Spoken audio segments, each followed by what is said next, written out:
殘疾人士要喺工作場合做啲調適，先至可以無障礙地工作。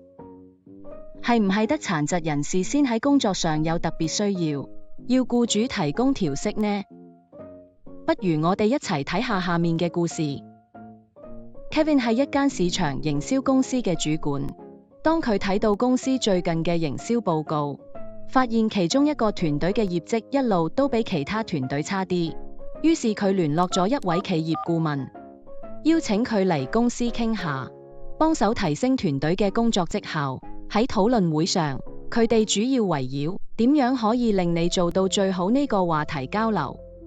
咁我就想首先問下啦，有咩方式可以令到你哋做得更出色呢？不如我先講下啦。啱啱嚟公司嗰陣，我唔太夠能力自己一個面對客戶，成日遇到一個人搞唔掂嘅諮詢問題。之後同同事就呢個情況多啲溝通，我哋將經驗總結成咗一份書面報告，業務能力大大提升。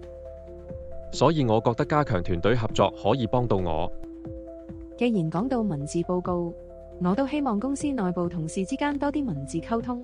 我過去受 SBD 困擾，口頭講嘢容易分心，記唔住人哋講咗啲乜，比較鍾意同人用文字溝通。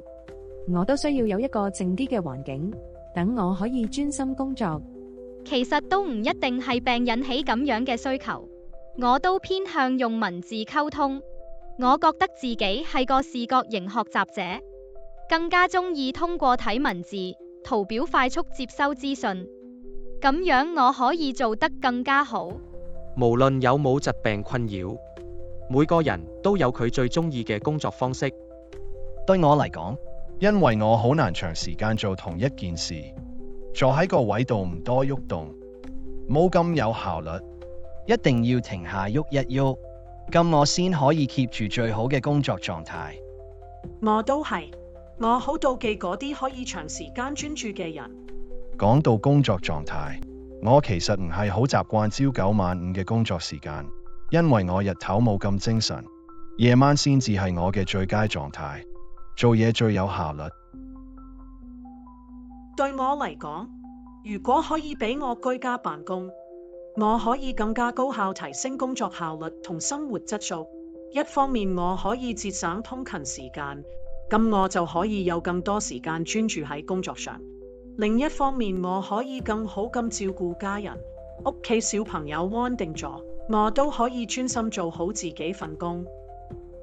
喺你哋嘅回答中，我睇到公司應該點樣提供一個良好嘅工作環境，等員工可以更好咁發揮自己嘅工作能力。之後根據顧問嘅建議，團隊就傾下點樣重新設計工作環境，去配合每位同事嘅需要。當佢哋唔再將需求分開特殊同正常兩類，而係專注喺根據個人情況去調整工作設計嘅時候，每個人都表現得更好。冇幾耐，團隊工作效率改善咗，業績都有進步。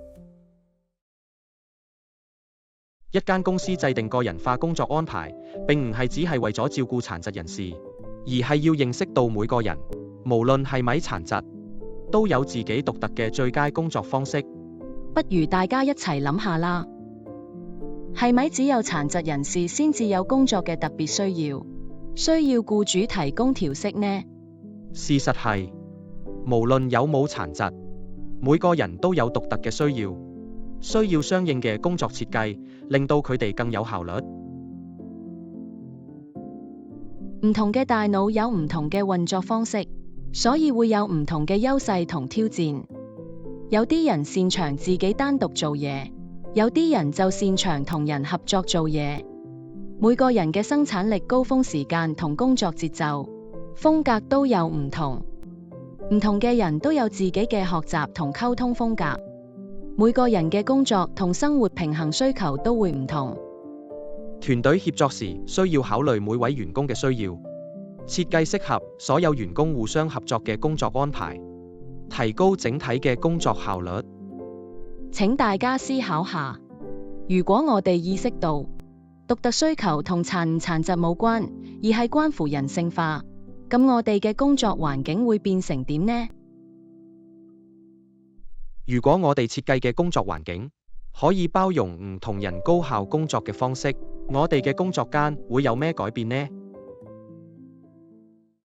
請喺評論區同我哋分享你嘅睇法同經歷，同我哋一齊探討，一齊支持彼此。